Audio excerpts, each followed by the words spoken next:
नमस्कार साथियों, स्वागत है आप सभी का अंकित इंस्पायर इंडिया पर। मैं हूं अंकित अवस्थी। आप है मेरे साथ में डीआरडीओ के द्वारा भारत को दी गई एक खुशी को साझा करने के लिए। डीआरडीओ भारत का डिफेंस रिसर्च डेवलपमेंट ऑर्गेनाइजेशन, जो भारत सरकार के लिए, भारत के रक्षा विभाग के लिए, रक्षा यानी सेना के लिए बहुत सारे डिफेंस इक्विपमेंट्स, चाहे फिर वो ड्रोन हो, चाहे फिर मिसाइल डेवलपमेंट हो, तमाम प्रकार की चीजें करता है ताकि हमारी सेना उन्नत तरीके से सुसज्जित हो और दुश्मन से लोहा लेने के लिए पूरी तरह तत्पर रहे। ऐसे में हाल ही में डीआरडीओ का एक किया गया कारनामा, जिसमें इसने एक लॉन्ग रेंज हाइपरसोनिक मिसाइल का परीक्षण कर लिया है, यह एक बहुत बड़ी न्यूज बनकर आता है। हेडलाइंस बनती हैं कि इंडिया ने सक्सेसफुली अपना फ्लाइट ट्रायल कंप्लीट कर लिया है लॉन्ग रेंज हाइपरसोनिक मिसाइल का। तो ये कितनी बड़ी बात है? तो ये बात इतनी बड़ी है कि हमने वो एलीट क्लब ज्वाइन कर लिया है जिन देशों के पास, जैसे अमेरिका, रशिया, चाइना और अब भारत। नॉर्थ कोरिया भी क्लेम करता है कि उसके पास ऐसी मिसाइल है, लेकिन नॉर्थ कोरिया की क्लेम्स को कोई भी इंटरनेशनल रिकॉग्निशन नहीं है। ऐसे में दुनिया के 4 ही देश अब ऐसे हैं, चाहे फिर अगर आप यूरोपियन कंट्रीज में ब्रिटेन, फ्रांस जैसे देशों को शुमार करें, तो भी उनके पास भी आज जो मिसाइल नहीं है वो हमारे डीआरडीओ ने सक्सेसफुली टेस्ट कर ली है। यह सुर्खी वर्तमान में दुनिया भर के अखबारों में भारत समेत छाई हुई है।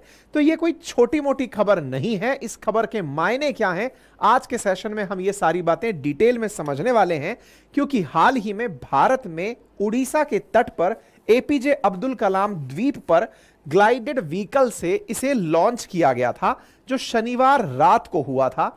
हाइपरसोनिक मिसाइल का परीक्षण डिफेंस मिनिस्टर के द्वारा इसका ट्वीट 17 नवंबर को सुबह किया गया था, और इस ट्वीट के साथ उन्होंने एक वीडियो साझा किया था जिसमें यह कुछ इस तरह से उठकर उड़ते हुए ब्लास्ट के साथ जाती हुई दिखाई दे रही है। नोटिस करने की बात है कि यहां पर जो टाइमिंग है वो ब्लर किया हुआ है, सो दैट आपको असल में ना पता चल जाए कि इसकी स्पीड क्या है। लेकिन दुनिया को तो हमने बता दिया कि हमने हाइपरसोनिक मिसाइल का परीक्षण कर लिया है, और यह सक्सेसफुल कंडक्ट किया गया है हाइपरसोनिक मिसाइल परीक्षण। अब यह हाइपरसोनिक का मतलब क्या होता है? हाइपरसोनिक का मतलब होता है आवाज की गति से 5 गुना तेजी से मार करने में सक्षम होने वाली मिसाइल। आवाज की गति को मैक में अगर नापा जाता है तो यह 5 मैक की स्पीड पर लक्ष्य को भेद सकने वाली मिसाइल है, जो उड़ीसा के एपीजे अब्दुल कलाम आइलैंड से ट्राई की गई है, चलाकर ट्राई किया गया है। यह अपने आप में हमारे आर्म्ड फोर्सेस को बहुत मजबूती देगा।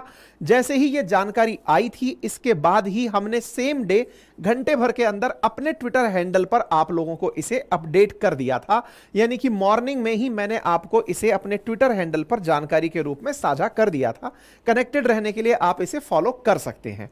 अब इन मिसाइल्स में फैसिलिटी क्या है? ऐसा क्या है जिसकी वजह से हम यह कह रहे हैं कि यह दुनिया के 4 ही देशों के पास है? नॉर्थ कोरिया क्लेम भले ही करता हो, लेकिन दुनिया मानती नहीं है उसके क्लेम्स को, क्योंकि वो ठीक है, मतलब वो चाइना का ही एक्सटेंडेड आर्म है। जैसे कल को बेलारूस कहे कि उसके पास न्यूक्लियर वेपन है तो माना जाएगा कि वो रशिया का दिया हुआ है।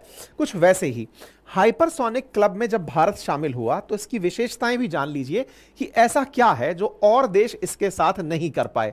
सबसे इंपॉर्टेंट पहली जानकारी, यह आवाज से 5 गुना तेजी से मार कर सकती है। आपके दिमाग में बेसिक प्रश्न आएगा, आवाज से 5 गुना क्या? दुनिया के पास तो इतनी टेक्नोलॉजी होगी कि इससे भी तेज गति से मार कर दे। जी नहीं, ये क्रूज मिसाइल है। अब ये क्रूज मिसाइल क्या होती है ये समझाएंगे आपको थोड़ा सा आगे चल के।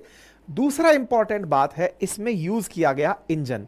इसमें जो यूज किया गया इंजन है उसका नाम स्क्रैम जेट इंजन है। अब ये स्क्रैम जेट इंजन क्या होता है थोड़ा और आगे चलेंगे, समझाएंगे। बस शुरुआत में इतना समझ लीजिए, ऐसा इंजन जो एक्टिवेट ही 5 मैक से ऊपर होता है।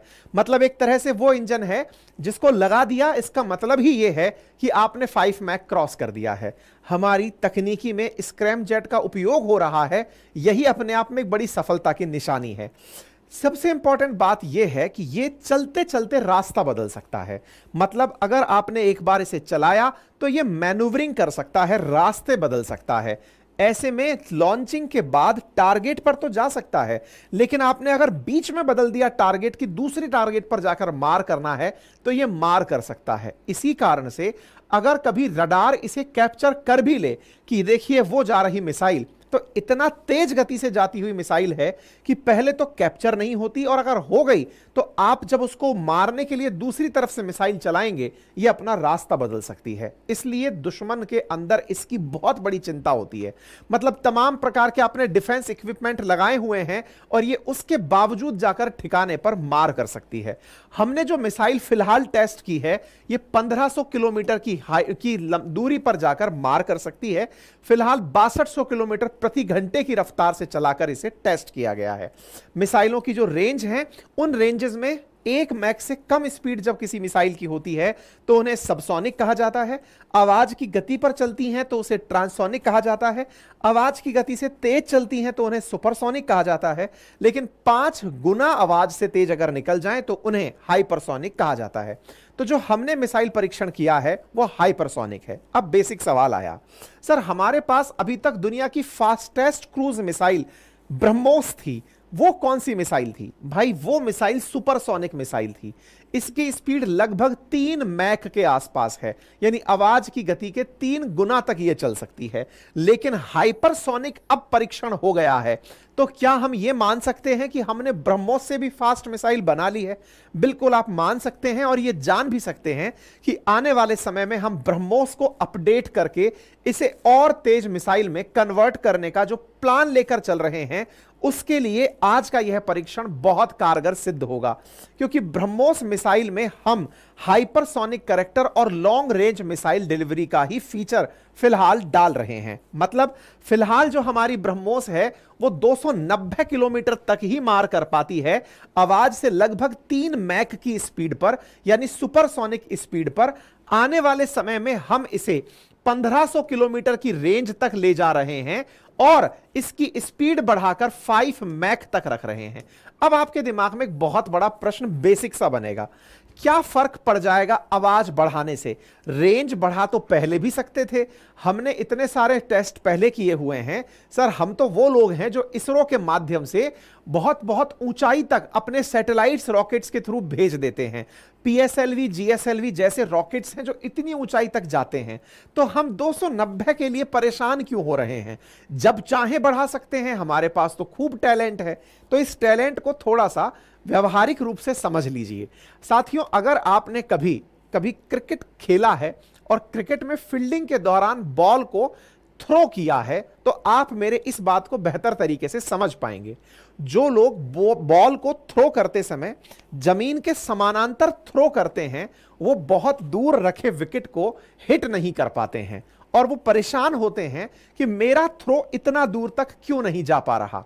वहीं जब फील्डर थ्रो करते समय बॉल को जमीन से कुछ एंगल उठाकर थ्रो करता है, सामान्यतया 45 डिग्री पर अगर थ्रो करता है, तो वो बहुत दूर तक जाकर के पहुंचता है। यानी कि स्टेडियम में बिल्कुल बाउंड्री पर खड़ा हुआ खिलाड़ी भी बॉल को विकेट तक फेंक पाता है यदि उसने थ्रो को सही ऊंचाई पर उठाकर फेंका है। यह एक बेसिक अंतर है जिसमें ग्रेविटी इन्वॉल्व है। अब इसको थोड़ा और आगे लेकर चलते हैं। जिस प्रकार से मैंने बॉल के केस में आपसे कहा कि बॉल फेंकने वाला व्यक्ति अगर बॉल को इस तरह से फेंके तो वो दूर तक जाएगी, और अगर वो जमीन के समानांतर फेंके तो वो जल्दी गिर जाएगी। ऐसे में अगर जमीन के समानांतर फेंकते हो तो वो गिरती क्यों है? तो आंसर है जमीन की तरफ से लगने वाला, अर्थ की तरफ से लगने वाला ग्रेविटेशनल फोर्स, जिसे आप गुरुत्वाकर्षण बल कहते हैं। यही कारण है कि जब क्रूज मिसाइल्स, अच्छा इसी आधार पर मिसाइलों को भी 2 भागों में बांटा जाता है। मिसाइलें जो इस प्रकार के परवलयाकार पथ पर जाकर के अटैक करती हैं उन्हें बैलिस्टिक मिसाइल कहते हैं, और जो जमीन के समानांतर जाकर अटैक करती हैं उन्हें क्रूज मिसाइल कहते हैं। तो क्रूज मिसाइल और बैलिस्टिक मिसाइल का ये जो बेसिक अंतर है, अगर आप इसे समझ जाएं तो बैलिस्टिक मिसाइल एक परवलयाकार पथ बना करके टारगेट पर अटैक करती है और क्रूज मिसाइल जमीन के समानांतर चल के टारगेट को हिट करती है। ऐसे में जमीन के समानांतर चलना बड़ा मुश्किल टास्क है, क्योंकि आपको गुरुत्वाकर्षण खींच रहा है। इससे बचने के लिए क्या किया जाए? इससे बचने के लिए आपको बहुत गति देनी होती है। जब आप गति बढ़ाएंगे तो आप दूर तक अटैक कर पाएंगे। तो संभवतया अब आप इस वैल्यू का मतलब समझ गए हो कि हम 2.8 मैक पर जब थ्रो करते हैं मिसाइल, तो वो 290 किलोमीटर तक जा रही है। अगर इसकी रेंज बढ़ानी है तो मुझे यहां पर और गति बढ़ानी होगी, और अगर मैं इसे 5 मैक तक ले जाता हूं तो स्वाभाविक है कि मैं इसे और दूर तक फेंक पाऊंगा, और ऐसे में फिलहाल हम 1500 किलोमीटर का टेस्ट कर रहे हैं। यानी ब्रह्मोस आने वाले समय में 5 मैक पर ही 1500 किलोमीटर जा पाएगी। हम 2.8 मैक पर इसे आगे नहीं ले जा सकते। अर्थात अगर हमें दूर तक मिसाइल फेंकनी है तो हमें स्पीड बढ़ानी पड़ेगी। अगर बॉलर को अपनी बॉल दूर तक फेंकनी है तो उसे स्पीड बढ़ानी पड़ेगी। अर्थात भविष्य में होने वाले ब्रह्मोस के अपडेट आज किए गए इस परीक्षण से बहुत ज्यादा जुड़े हैं। यही कारण है कि अप्रैल 2023 की यह खबर कि इंडिया और रशिया ब्रह्मोस का हाइपरसोनिक वर्जन बनाने वाले हैं, यह इस आज की खबर से डायरेक्ट रिलेट होता है। हम ब्रह्मोस के नए वर्जन की टारगेट तैयारी में हैं, जिसमें रशिया अपनी जिरकॉन मिसाइल सिस्टम की टेक्नोलॉजी संभवतया भारत से साझा कर पाएगा, ताकि हम लोग मिलकर रूस के साथ ऐसी ब्रह्मोस अपडेटेड वाली बना पाए। ये 2023 की खबर थी। अब आप इसे रिलेट कर सकते हैं, और यही कारण है कि यह खबर आज बहुत मायने रखती है। अब ये कितनी खबर मायने रखती है? पिछले साल यानी कि आज से 2-3 साल पहले चाइना ने जब हाइपरसोनिक मिसाइल परीक्षण किया था तो अमेरिका खुद चिंता में चला गया था, क्योंकि चाइना के द्वारा इस तरह की मिसाइल का परीक्षण, देखिए दुनिया का कोई भी देश हाइपरसोनिक को बैलिस्टिक मिसाइल पर ट्राई कर सकता है। क्रूज पर मिसाइल टारगेट करना एक अपने आप में, मतलब कहिए कि आपका पता चल जाएगा कि आप में कितना दम है। पता चले आप बोल तो दिए कि हमने साहब स्पीड बढ़ा दी और वो ज्यादा दूर तक गई नहीं, तो दुनिया को आपका राज खुल जाएगा। बैलिस्टिक में क्या है कि आपको हाइट पर फेंकना है, कितना हाइट पर गया पता नहीं चलेगा। सर हमने बहुत बड़ा पाथ ले लिया था और फिर हम जब जमीन में बगल में गिरा लिए। इस चक्कर में यह चीज अपने आप में बड़ी है। जब चाइना ने 2 साल पहले की थी तो अमेरिका खुद इस बात को लेकर चिंतित हुआ था कि इन्होंने ये बना कैसे लिया, क्योंकि अमेरिका के बाद रशिया और रशिया के बाद चाइना, ये 3 ही देश असल में ऑफिशियली हाइपरसोनिक मिसाइल रखते थे। चाइना ने हमसे 2 साल पहले 2021 में ही इसे बनाया है। अच्छा, क्या हमने इसके लिए नोटम जारी किया था? बिल्कुल, हमने इसके लिए प्रॉपर 15 से लेकर 17 के बीच में मतलब नोटिस जारी किया हुआ था एयरमैन के लिए कि भाई इस एरिया से मत निकलना, क्योंकि हम यहां पर परीक्षण करने वाले हैं। उड़ीसा के बालासोर के नजदीक इस तट से हम जब ये परीक्षण करते हैं तो यहां पर सबको बोल देते हैं कि भाई कुछ भी लेके मत उड़ना, मिसाइल लग जाए तो फिर हमसे मत कहना। तो फिलहाल के लिए हमें यह बात समझ में आती है।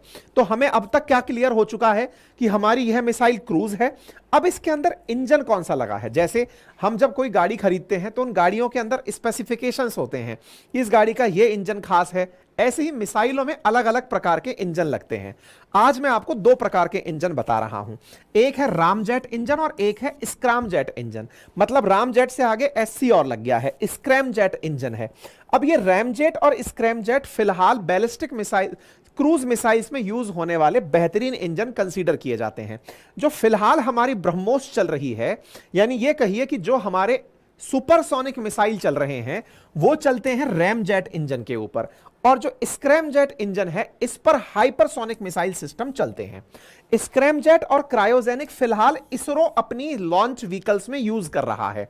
आपको अब ये स्क्रैमजेट के बारे में समझना है। स्क्रैमजेट में होता क्या है, मतलब इस इंजन की खासियत क्या होती है, क्यों इसे इतना खास माना जाता है, इसके लिए थोड़ा सा स्क्रैमजेट के बारे में जान लीजिए। देखिए होता क्या है, इंजन असल में है क्या? इंजन वो है जो आपको उड़ने की ताकत दे रहा है। स्क्रैमजेट मिसाइल इंजन्स में ये बहुत जबरदस्त टेक्नोलॉजी होती है, और वो टेक्नोलॉजी ये कि जब हवा में उड़ें तो हवा में उपस्थित ऑक्सीजन को ही फ्यूल के रूप में यूज कर लें। ये तो बहुत ही इंटरेस्टिंग बात हुई सर, फ्यूल के रूप में यूज कर लें मतलब क्या है? देखिए असल में जलने के लिए तो हमारे पास हाइड्रोजन एज ए फ्यूल भेजी जाती है मिसाइल के इंजन में डालकर, लेकिन उसे जलाने के लिए ऑक्सीडाइजर के रूप में ऑक्सीजन की जरूरत होती है। आज दुनिया में कहीं भी आग लगे, उस आग के लिए ऑक्सीजन जरूरी है। जैसे हम कहते हैं ना आग में घी डालना, असल में आग में ऑक्सीजन डालना ही असल में आग में घी डालना है। अगर ऑक्सीजन ऑक्सीजन जितनी ज्यादा आग को उपलब्ध होगी वह उतना फैलेगी। ऑक्सीजन एज ए ऑक्सीडाइजर काम करती है। अगर किसी जगह आग बुझाना हो तो कहते हैं ऑक्सीजन वहां की खत्म कर दो। कई बार आपने बचपन में एक करामात की होगी कि माचिस की तीली जलाई, मुंह में रख ली और दिखाया, देखो हमारा मुंह नहीं जल रहा। वो क्यों नहीं जल रहा? क्योंकि अंदर जाती तीली बुझ गई, क्योंकि अंदर कार्बन डाइऑक्साइड थी। अगर अंदर ऑक्सीजन होती, अगर आपको यही करामात माचिस की तीली वाली करनी है तो खुले मुंह में तीली रखकर दिखाओ, मान जाएंगे कि आपको जल नहीं रहा है। असल में वो डालते ही करके जो बंद करते हैं, असल में वो ऑक्सीजन खत्म कर देते हैं। ऑक्सीजन खत्म, माचिस की तीली का डर खत्म। कई बार आपने जादूगरों को मतलब कलाकारों को देखा होगा कि मुंह में डीजल भर करके फू फू फेंक के आग लगाते रहते हैं। वो इसलिए क्योंकि अंदर ऑक्सीजन नहीं भरी हुई है, इसलिए आग का डर नहीं है। ऑक्सीजन लग गई तो सब जल जाएगा। ऑक्सीजन ही आग लगाने का काम करती है। स्क्रैमजेट इंजन चूंकि हम क्रूज मिसाइल में रख रहे हैं, एटमॉस्फेयर के ट्रोपोस्फेयर वाले रीजन में उड़ रहा है। ट्रोपोस्फेयर, स्ट्रेटोस्फेयर, ये वो क्षेत्र है जहां ऑक्सीजन मिल सकता है। स्ट्रेटो में ऑक्सीजन की मात्रा कम हो जाती है। ट्रोपोस्फेयर में ही क्रूज मिसाइल्स उड़ रही हैं और उड़ते ऑक्सीजन, ट्रोपोस्फेयर में क्रूज मिसाइल वहां की ऑक्सीजन को एज ए ऑक्सीडाइजर यूज कर सकता है और एज ए ऑक्सीडाइजर यूज करके बहुत ही कंप्रेसिव तरीके से ये हाइड्रोजन फ्यूल के साथ उसे मिक्स करने की नेचर रखते हैं। तो सर आपने तो ऐसे बता दिया कि कल को मैं भी इंजन बना लूंगा। सुनने में बहुत आसान लग रहा है, समझने वाली बात यह है कि इस टेक्निक का उपयोग ही 5 मैक से ऊपर होता है। यानी कि आप इस एयर को कंप्रेस करके हाइड्रोजन को दे ही तब पाएंगे जब आपकी मिसाइल 5 मैक से ऊपर जा रही हो। तो इसका मतलब क्या हुआ? इसका मतलब यह हुआ 5 मैक तक पहुंचाने के लिए आपने हो सकता है कोई और इंजन काम में लिया हो। यानी पहले इसे धक्का किसी और इंजन से दिया, फिर इसके अंदर दूसरा इंजन आकर के चालू हुआ। यानी शुरुआत के लिए कुछ और था। यह बिल्कुल वैसे है जैसे हवाई जहाज जब उड़ने की तैयारी में होता है तो पहले लुढ़कता तो अपने नॉर्मल इंजन से है, लेकिन जब लिफ्ट करने वाला होता है तब उसके अंदर सारे अपने इंजन चालू होते हैं जो उसको लिफ्ट देते हैं। एग्जैक्टली स्क्रैमजेट इंजन तेज गति पर ही चालू होता है और उसके अंदर ऑक्सीजन को हाइड्रोजन जलाने के लिए उपयोग में लिया जाता है। यह स्क्रैमजेट की विशेषता फिलहाल यूज में ली जा रही है हमारे इस इंजन के अंदर, ठीक है, जो कि आगे अगर यूज कर लिया जाए तो यह 15 मैक तक की स्पीड पर इंजन को ले जा सकता है। यह इसकी बहुत बड़ी विशेषता होती है। इसलिए आप याद करिएगा, हम पहली बार क्रूज मिसाइल में स्क्रैमजेट इंजन यूज कर रहे हैं। यह अपने आप में बहुत बड़ी बात है, ठीक है। आगे बढ़ते हैं। अब हमने हाइपरसोनिक का कौन सा वर्जन यूज किया है? अब हाइपरसोनिक गति तो पकड़ ली हमने 5 मैक से ऊपर की। अब 5 मैक से ऊपर की गति बनने के बाद में 2 प्रकार की स्किल्स आती हैं। पहला, देखो बैलिस्टिक तो सबको पता था कि परवलयाकार पाथ पर उड़कर जाएगा और मार करेगा। दूसरा पाथ होता है कि मिसाइल उड़ी, उड़कर के एक हाइट पर पहुंची और वो जमीन के समानांतर समानांतर उड़ना शुरू हुई। अब समानांतर उड़ने में भी 2 गतियां हैं। एक गति कौन सी है कि उड़ती हुई मिसाइल यों लहरा लहरा कर उड़े, यों टेढ़ी मेढ़ी उड़े। और जब ये टेढ़ी मेढ़ी उड़ती है तो इस पाथ को कहते हैं ग्लाइड व्हीकल। ये कुछ वैसे है जैसे आपने कभी बचपन में पन्ने से हवा बनाकर हवाई जहाज बनाकर यूं उड़ाए हो, तो वो जो ग्लाइड बनाकर उड़ाते हो तो वो बड़ा ही तैर तैर कर उड़ते हुए लैंड करता है। कभी वो स्पष्ट गति नहीं पकड़ता, बस वो लहरते हुए पकड़ता है। एग्जैक्टली अगर एटमॉस्फेयर के अंदर ही क्रूज इंजन इस तरह तैर करके अपने लक्ष्य तक जा रहा है तो यह हाइपरसोनिक ग्लाइड व्हीकल कहला रहा है। और अगर कभी यह पैरेलल सीधा उड़ करके टारगेट को हिट कर रहा है तो यह हाइपरसोनिक क्रूज मिसाइल सिस्टम कहलाता है। हम लोगों ने इस क्रूज मिसाइल सिस्टम को टारगेट किया है, ग्लाइड को नहीं किया है। अब ग्लाइड अच्छा है या बुरा है? देखो, जो रक्षा विशेषज्ञ हैं वो इस ग्लाइड को ज्यादा अच्छा बताते हैं। तुलनात्मक रूप से ज्यादा अच्छा क्यों बताते हैं? क्योंकि क्रूज में फिर भी एक बार आपको स्पष्ट पाथ देखकर अंदाजा हो सकता है कि कोई मिसाइल जा रही है। ग्लाइड में तो कंफ्यूज करने के बहुत से तरीके हैं। आप चलाए कहीं थे, फिर उड़कर कहीं गई, फिर कहीं गई, फिर कहीं गई, आप लक्ष्य पता नहीं लगा पाएंगे कि बचाना किसे है। अब इधर जा रही है, ये बिल्कुल वैसे है जैसे क्रिकेट के अंदर आप लोग बॉल को स्पिन कराते हैं, फेंकते इधर है जाती उधर है। एग्जैक्टली ये वाली चीज यहां पर हो रही है ना। तो ग्लाइड मिसाइल सिस्टम चाइना ने डेवलप कर रखा है। हमने जो मिसाइल सिस्टम यूज किया है वो क्रूज मिसाइल सिस्टम है, ठीक है। ये क्रूज मिसाइल सिस्टम इस प्रकार से पाथ जमीन के समानांतर बना के चलता है। इसकी फायदे क्या होंगे? तो हाइपरसोनिक की सबसे बड़ी बात क्या हो गया? लो ट्राजेक्टरी पर उड़ती है। लो ट्राजेक्टरी मतलब बहुत ऊंचाई नहीं पकड़ी। अच्छा, बहुत ऊंचाई पकड़ लेती तो क्या होती? देखो, जितने भी जमीन पर हम डिफेंस सिस्टम लगाते हैं वो रडार से बने होते हैं जनरली, या थर्मल इमेजिंग यूज करते हैं। रडार क्या है? Radio detection and ranging. मतलब आपकी मिसाइल अगर ऊपर गई तो यहां पर खड़ा हुआ रडार ऊपर से उड़ते एक फ्लाइंग ऑब्जेक्ट पर अपनी रेडियो वेव्स फेंकता है, और जब वो टकराकर वापस लौटती हैं तो ये कंफर्म कर लेता है कि कोई फ्लाइंग ऑब्जेक्ट है जो हमारी सीमा में आ रहा है। अवेयरनेस मिल जाती है रडार को कि साहब मिसाइल चल चुकी है। दूसरा, फिर थर्मल इमेजिंग करते हैं कि गर्मी अगर आ रही है इसका मतलब किसी ने गोला चला दिया है। जनरली ये जो आयरन डोम वगैरह सिस्टम है ये थर्मल इमेजिंग और रडार यूज करते हैं जिससे कि ये डिफेंस कर पाते हैं। अब देखिए, इधर की तरफ हाइपरसोनिक मिसाइल अगर आपने चलाई है तो इसके अंदर सबसे इंपॉर्टेंट चीज क्या है कि इतना ऊंचाई पर ये गई नहीं, तो इधर खड़ा हुआ जो रडार है वो इसे इतना ऊंचाई से टारगेट करने के लिए चिंतित, मतलब भाई आप तो ऊपर मुंह करके खड़े हो और वो यहां से नीचे से आ गया। ये बिल्कुल वैसे हुआ। घर में कई बार आपने देखा होगा कैमरे लगाए हुए होते हैं ताकि कोई घुसेगा तो पता चल जाएगा, लेकिन कैमरे के नीचे एक शैडो जोन होता है, यानी कि जहां कैमरे की रेंज है उसके नीचे का एक क्षेत्र है जहां से चोर निकल गया या कोई भी निकल गया तो आपको पता नहीं चलेगा कोई आया या नहीं। जिसको चोरी करनी है वो इस शैडो जोन का यूज करता है जिसे ब्लैक स्पॉट बोलते हैं। ऐसे ही रडार का ब्लैक स्पॉट यूज करता है क्रूज मिसाइल सिस्टम, इसलिए इसे कहा जाता है कि ये पकड़ में नहीं आता है। नंबर एक बात। दूसरा, ये वजन ले जाने में सक्षम होता है, काफी ज्यादा वजन एक साथ ले जा सकता है। इसको ऐसे समझिए, अगर आपको बैलिस्टिक मिसाइल भेजनी है तो बैलिस्टिक मिसाइल लॉन्ग रेंज पर भेजने के लिए यूज में लेते हैं। आपने वजन ज्यादा दिया, लॉन्ग रेंज तक ट्रैवल कराना है, तो जैसे अगर आपकी गाड़ी में बहुत सी सवारियां बहुत दूर तक भेजनी है तो टेक्निकली एफिशिएंसी की ज्यादा जरूरत पड़ेगी। ज्यादा जरूरत पड़ेगी तो इसका मतलब आप कम वार हेड भेजकर दूर तक भेजना चाहेंगे ताकि कम ईंधन में दूर तक की यात्रा करा दें। लेकिन आपको नियम कम दूर तक जाना है और कम दूर तक जाना है तो आप ज्यादा वार हेड ले जा सकते हैं। इसलिए जो क्रूज मिसाइल्स होती हैं वो जनरली ज्यादा वजन ले जाने के लिए ट्रेडिशनल हथियारों के रूप में यूज की जाती हैं। मतलब ज्यादा बड़ा वजन से गोला कहीं गिराना है तो क्रूज मिसाइल से उठा के गिराया जाता है कि ले फेंक दे जोर से, तो ये फेंकने के काम आती हैं। ठीक है, मतलब इसको ऐसे समझिए कि भाला हल्का है तो बहुत दूर तक चला जाएगा, लेकिन वो जो गोला फेंकते हैं वो बहुत दूर तक नहीं जाता क्योंकि गोले के अंदर वजन ज्यादा है, बहुत दूर तक नहीं जा पाता। ठीक है ना। अच्छा, आगे की तरफ यहां पर हाइपरसोनिक मिसाइलें कई टन परमाणु हथियार भी अपने साथ ले जा सकती हैं।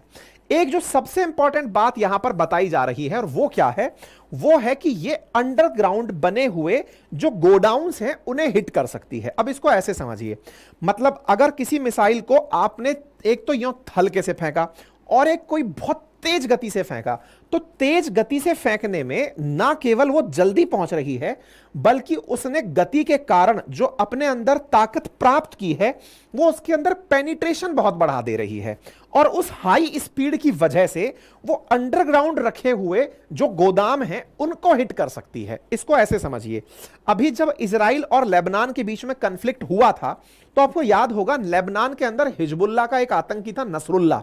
उस नसरुल्लाह ने जमीन के अंडरग्राउंड में अपना घर बनाया हुआ था, और यह भी पता होगा कि गाजा पट्टी के अंदर हमास के आतंकी टनल बना के रहते थे, लेकिन टनल्स के ऊपर या फिर नसरुल्लाह को टनल में इजराइल ने खत्म कैसे किया।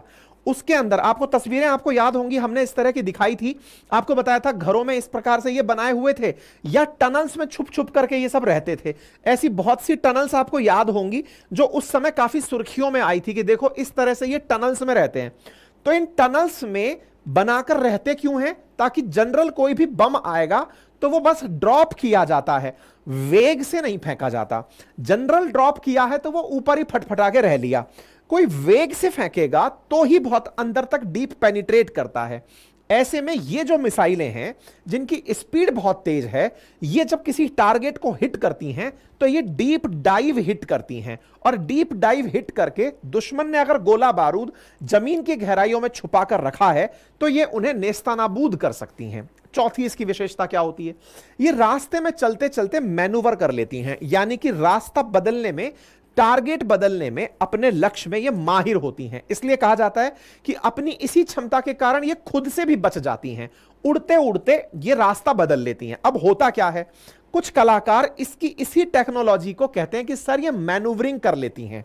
मैनूवरिंग कर लेती हैं इसलिए ये ग्लाइड फीचर है। दोबारा सुनिएगा, ग्लाइड फीचर को और जो क्रूज मिसाइल फीचर को इन दोनों को लेकर बड़ा कंफ्यूजन क्रिएट कर दिया जाता है। फिर से समझिए, मैनूवर कर लेना यानी चलते चलते अचानक स्पीड बदल लेना, यह आपके पास टेक्नोलॉजी गिवन है स्क्रैमजेट इंजन में। स्क्रैमजेट इंजन टेक्नोलॉजी है जो आपको मैनूवर करने की फैसिलिटी देता है।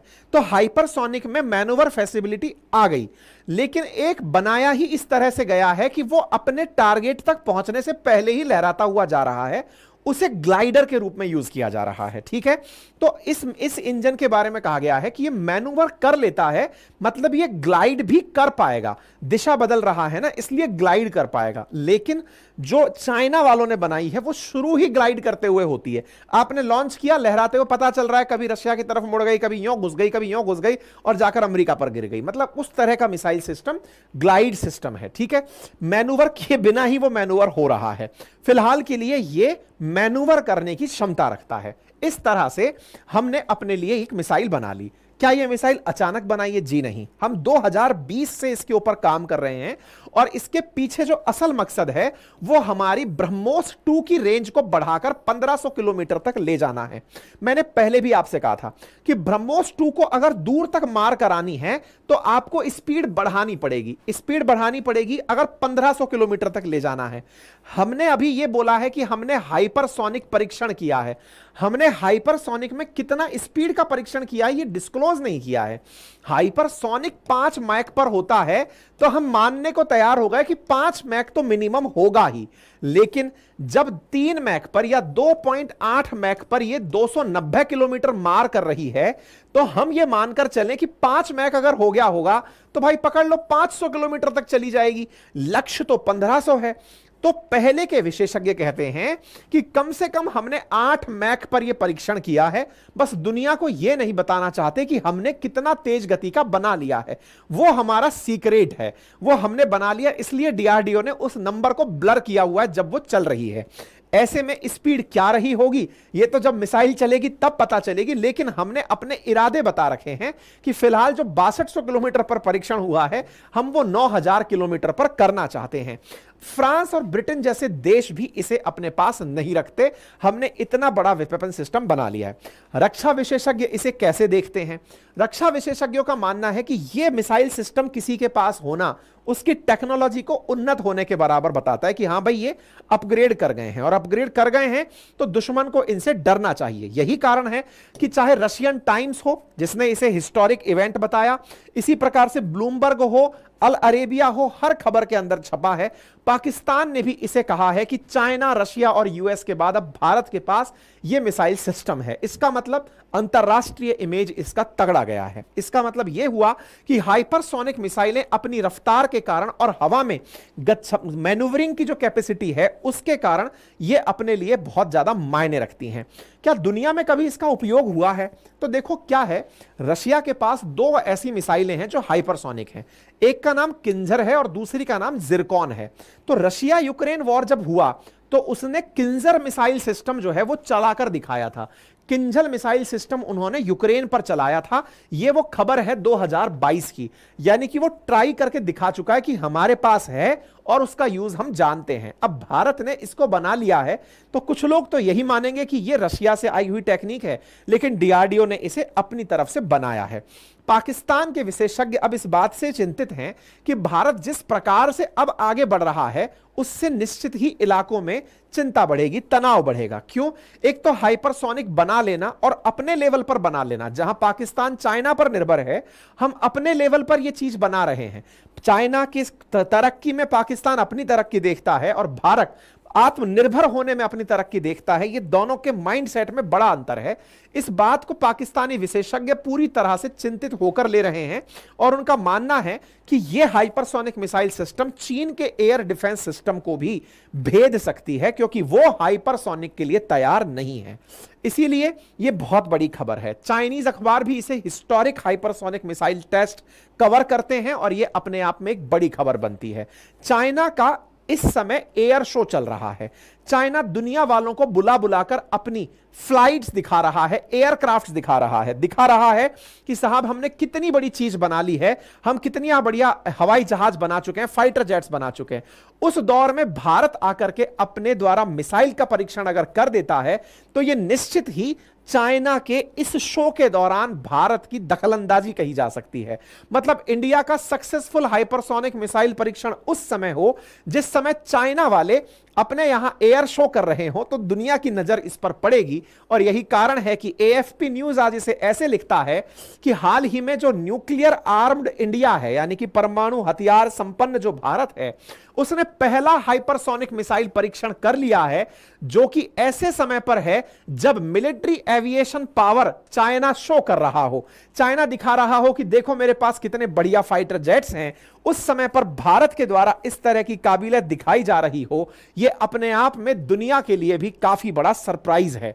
उम्मीद है कि आप सभी तथ्यों से पूरी तरह अवगत हो गए होंगे और जानकारी पसंद आई होगी तो साथियों से भी साझा करेंगे। चैनल पर नए हैं तो सब्सक्राइब कर लीजिए, सो दैट भविष्य में जब भी कोई ऐसी जानकारी आए तो मैं आप लोगों के साथ उसे साझा कर पाऊं। मेरे प्यारे साथियों, चैनल को सब्सक्राइब करने की रिक्वेस्ट इसलिए की जाती है कि 60% ऑडियंस हमारी क्लास में ऐसी है जो चैनल को सुन रही है लेकिन सब्सक्राइब नहीं कर रही है। उसमें कोई चार्ज नहीं लगता, बस कुछ समय लगता है, और वो भी 0.19 सेकंड। इसको क्लिक करने में अगर आप यूज करते हैं तो हमारा मोटिवेशन बहुत बढ़ता है। फिलहाल के लिए इतना ही। बाकी पढ़ने लिखने वाले विद्यार्थी हिस्ट्री, ज्योग्राफी, पॉलिटी, इकोनॉमी जो मैंने पढ़ा रखी है ऑलरेडी मेरे एप्लीकेशन पर उपलब्ध है, उसे जाकर एक्सेस कर सकते हैं पूरी 1 साल की वैलिडिटी के साथ। बहुत ही नॉमिनल कीमत पर आपके लिए यह उपलब्ध है। साथ ही अगर आरएएस का रिकॉर्डेड बैच आप चाहते हैं वो भी हमारे एप्लीकेशन पर उपलब्ध है। जो क्लास का कंटेंट है वो आपके घर पर हार्ड कॉपी में उपलब्ध होकर घर पहुंचता है।